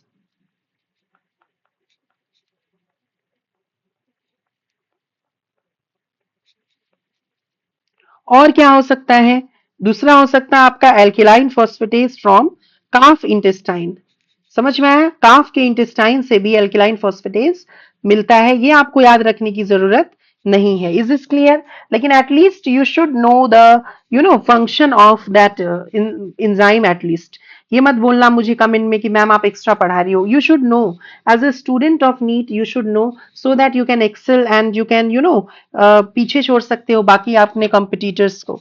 अदरवाइज अगर सब लोग सेम ही जानोगे, किसी को एक्स्ट्रा नहीं नॉलेज होगा, तो कैसे चलेगा काम, समझ पा रहे हो कि नहीं समझ पा रहे हो, यस और नो, हाँ बताइए। तो क्या वेक्टर डीएनए और सोर्स डीएनए को हम सेम रिस्ट्रिक्शन एंजाइम से कट करेंगे, कल भी बताया था, हाँ जी दोनों को सेम से करेंगे, क्या बनेगा फिर, रिकॉम्बिनेंट डीएनए बनेगा, यस। जो डीएनए लाइगेज है वो कौन सा बॉन्ड बनाता है, फॉस्फोडाइस्टर बनाता है, किसके बीच में, बिटवीन एडजेसेंट न्यूक्लियोटाइड्स, और वो कौन से प्रकार का बॉन्ड है, कोवैलेंट बॉन्ड है, यस। अब हम लोग पढ़ते हैं एक और enzyme, that is called DNA polymerase, ठीक है, अब हम लोग एक और एंजाइम पढ़ेंगे जिसको हम बोलेंगे डीएनए पॉलीमरेज। डीएनए पॉलीमरेज जो है ये क्या करेगा, it is used to synthesise, ये यूज किया जाएगा सिंथेसाइज करने के लिए, बनाने के लिए, है ना, small sequence of DNA, small sequence of DNA और कौन से ओरिएंटेशन होता है, किस डायरेक्शन में बनाता है, फ्रॉम 5 प्राइम टू 3 प्राइम। समझ में आया कि नहीं, यस और नो। अब देखिए जैसे अगर आपको समझना है कैसे हो रहा है, तो देखो जैसे मान लो कि ये जो है ये एक टेम्पलेट डीएनए है ना, ये आपका है 3 प्राइम टू 5 प्राइम, और इसको हम क्या बोल रहे हैं, we are calling it as template DNA. Yes, ये टेम्पलेट डीएनए है। और इस पे हम लोग एक you can say we can take कुछ हम लोग ले सकते हैं यहाँ पे, जैसे TACG, TAA, है ना, CG, suppose we have taken this. अब यहाँ पे क्या करते हैं हम लोग, यहाँ पे छोटा सा एक प्राइमर लगाते हैं। प्राइमर क्या होता है, अभी स्मॉल ऑलिगो न्यूक्लियोटाइड होता है, छोटा सा प्राइमर होता है ना, जो कि एक्चुअली एक्सटेंशन में हेल्प करता है ना। तो किस एंड पे हम लोग प्राइमर लगाते हैं, किस साइड हम लोग प्राइमर लगाएं, याद रखना है, आगे चलकर ये काम आएगा। 3 प्राइम एंड पे हम प्राइमर लगाते हैं, क्यों, क्योंकि डीएनए पॉलीमराइजेशन करता है 5 प्राइम एंड से 3 प्राइम एंड पे, इसीलिए हम लोग प्राइमर लगा रहे हैं किधर, आपके 3 प्राइम एंड के पास लगा रहे हैं, ताकि 5 प्राइम टू 3 प्राइम में पॉलीमराइजेशन हो सके। यहाँ पे प्राइमर है ATG। अब क्या होगा ना कि ये जो डीएनए पॉलीमरेज एंजाइम है, जब डीएनए पॉलीमरेज एंजाइम एक्शन में आएगा, तो ये प्राइमर जो है, ये प्राइमर जो है ये आगे की तरफ, जैसे देखो ये 3 प्राइम था, ये 5 प्राइम था, इस पे क्या स्ट्रैंड्स थे, TACG, TAA, CG। अब यहाँ पे प्राइमर हमने लोगों ने लगाया हुआ था ना, ATG। अब ये अपने आप रीड कर लेगा आगे की तरफ, यहाँ क्या हो जाएगा C, यहाँ क्या हो जाएगा A, यहाँ क्या हो जाएगा TT, यहाँ क्या हो जाएगा G, यहाँ C, और इधर क्या हो जाएगा 3 प्राइम। तो डीएनए पॉलीमरेज जो है, it is use to synthesise small sequence of DNA from 5 prime to 3 prime directions. समझ में आया अभी आपको, ये चीजें समझ में आई होंगी अभी। तो चलिए एक बार हम लोग एनसीईआरटी रीड करते हैं। देखो यहाँ तक ऑलरेडी मैंने रीड कराया था, जो लोग मेरे क्लास में नए हैं वो लोग प्लीज जाकर मेरा लेक्चर एक बार देख लीजिए, ऑलरेडी जो लेक्चर है वो अपलोडेड है ना। तो जो लोग मेरे क्लास में आज नए हैं वो लोग मेरा लेक्चर देखिए, और आपको इससे बेनिफिट हो रहा है कि नहीं मुझे प्लीज कमेंट बॉक्स में लिख के जरूर बताइएगा। तो चलिए हम लोग आगे का रीड करते हैं अब। Tools of recombinant DNA technology. Now we know from foregoing discussion that genetic engineering or recombinant DNA technology, दोनों सेम ही चीज है, can be accomplished only if we have the key tools. जैसे क्या हो सकता है tools, restriction enzymes, polymerase enzyme, DNA polymerase जैसा कि बताया, ligase, vectors and the host. Let us try to understand some of these in details. Restriction enzymes के बारे में पढ़ते हैं। In the year 1963, देखो ईयर याद रखने की जरूरत है ना। और बताइए मुझे आप, फर्स्ट रिकॉम्बिनेंट डीएनए कब बनाया गया था, 1972 में। किसने बनाया था, Stanley Cohen and Herbert Boyer ने। समझ में आया, कौन सा माइक्रोब यूज किया था, सैल्मोनेला टाइफीम्यूरियम। ये सब बात हो चुकी थी प्रीवियस क्लास में, तो ईयर्स आपको याद रखना बहुत जरूरी है।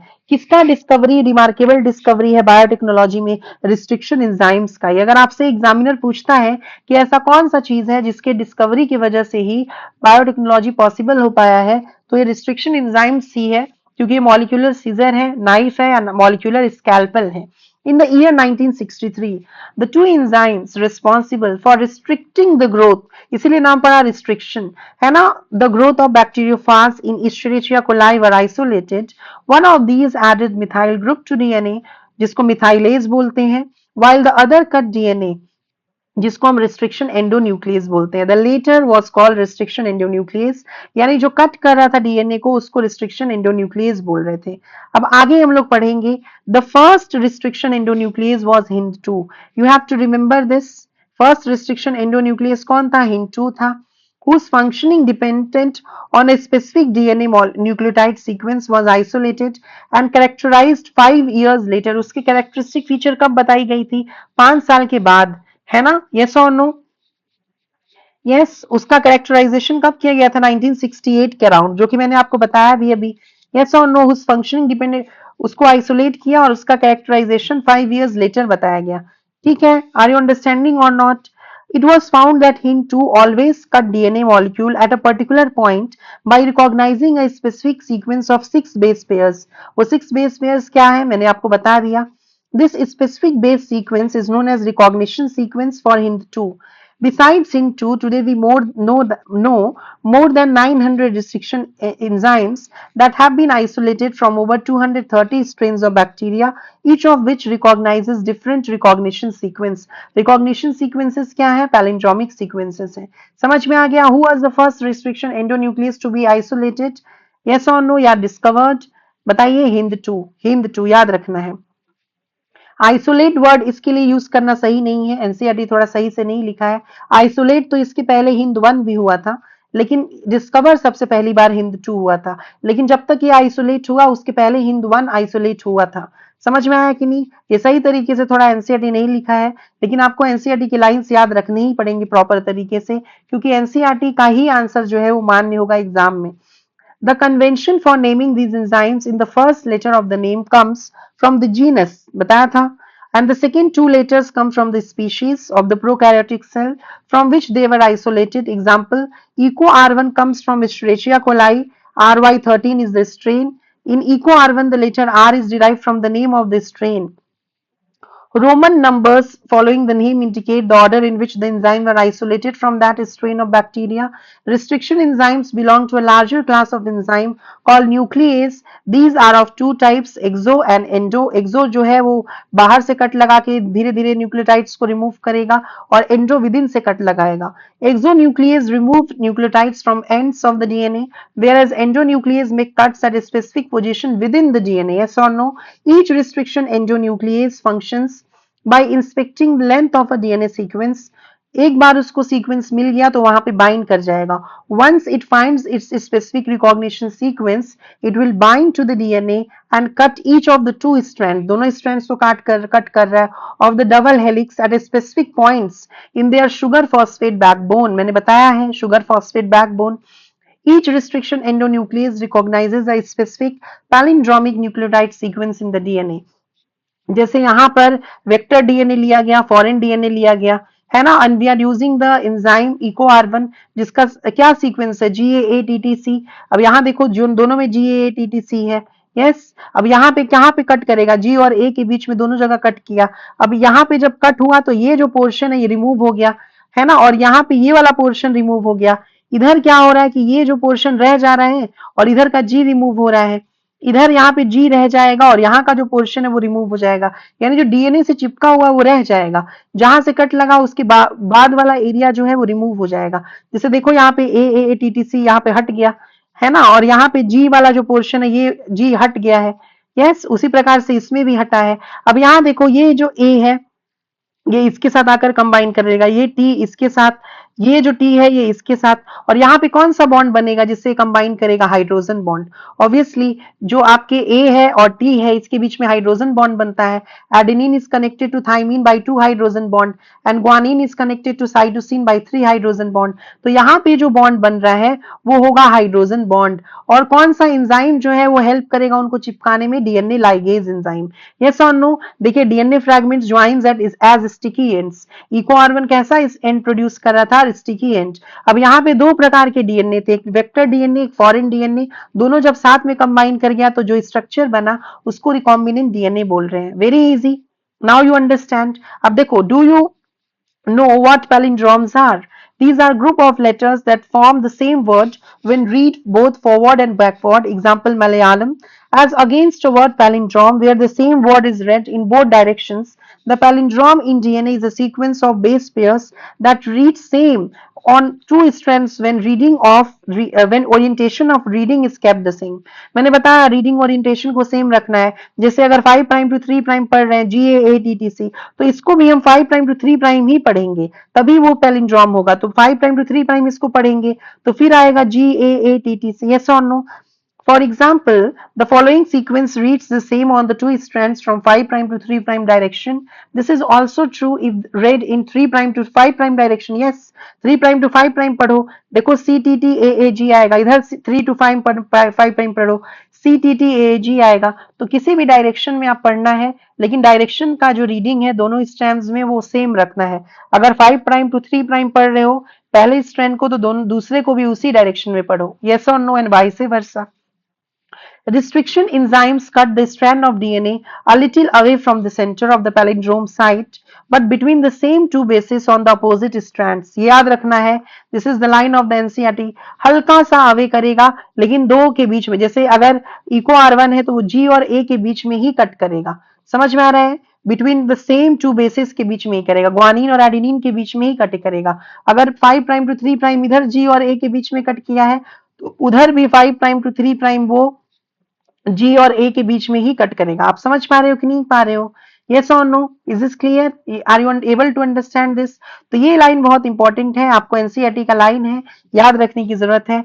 This leave single standard portion at that ends. These are overhanging stretches, जिसको आप स्टैगर्ड एंड या स्टिकी एंड्स बोलते हो, या कोहेसिव एंड्स बोल सकते हैं. These are named so. ये याद रखना है कि these are, why are they named so? Because they form hydrogen bond with their complementary counterparts. अभी जस्ट बताया था कि ये इजिली हाइड्रोजन बॉन्ड बना लेते हैं. बताया था ना आपको कि यहाँ पे ये इजिली ए और टी जो है हाइड्रोजन बॉन्ड बना लेंगे. ये इसके साथ हाइड्रोजन बॉन्ड, ये इसके साथ हाइड्रोजन बॉन्ड बना लेगा. यस और नो? तो ये इजिली स्टिक हो जाएंगे, हाइड्रोजन बॉन्ड बना लेंगे, इसीलिए इनका नाम पड़ा है sticky ends. Yes, this stickiness of the end facilitate the action of the enzyme DNA ligase. DNA ligase जो है वो molecular glue के जैसा काम करेगा और stickiness में help करेगा.